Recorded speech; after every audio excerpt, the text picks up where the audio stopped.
Fl-arkivji notarili ta' Malta jinsabu miġbura 30,000 volum, uħud mid-dokumenti jmorru lura l-perjodu ta' qabel ma nbniet il-Belt Valletta.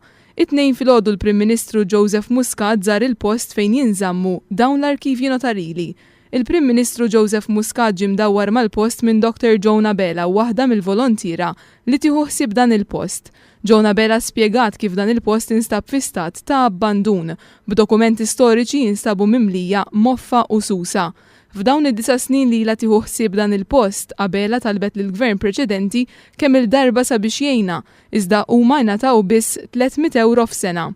Kien hawn illi il-Prim Ministru Joseph Muscat qal li l-gvern ser ikun qed jagħti kull għajnuna. Fix-xhur li ġejjin ser ikunu qegħdin jippruvaw jinġibu fondi mill-Unjoni Ewropea.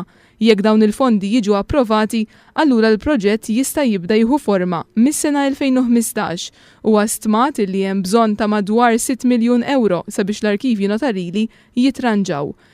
U li jistħoqlu li jkun fost l-aqwa monument li għanna Malta, aħna ovvjament nkunu gburin illi nkunu aħna illi prattikament bdejna tfajna l-spark tajjeb biex dan kollu iseħ illa li nkunu għajimna kuxjenza u dik waħda mill-għaniet tagħna mhux biex biss nippreservaw u nwafqu deteriorazzjoni tal-volumi, imma illi nqajmu kuxjenza. Il-Prim Ministru Joseph Muscat irringrazzja lill-volontiera li jaħdmu f'dan il-post fil-waqt li l-Gvern ser ikun qed jaħdem sabiex fis-snin illi ġejjin dan il-post jinfetaħ għall-pubbliku u għat-turisti.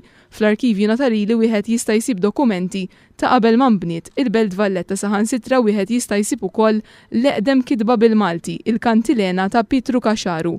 Jakkumpanjaw lill-Prim Ministru f'din iż-żjara kien hemm il-Ministru tal-Finanzi Edward Cicluna u s-Segretarju Parlamentari għall-Ġustizzja Owen Bonnici.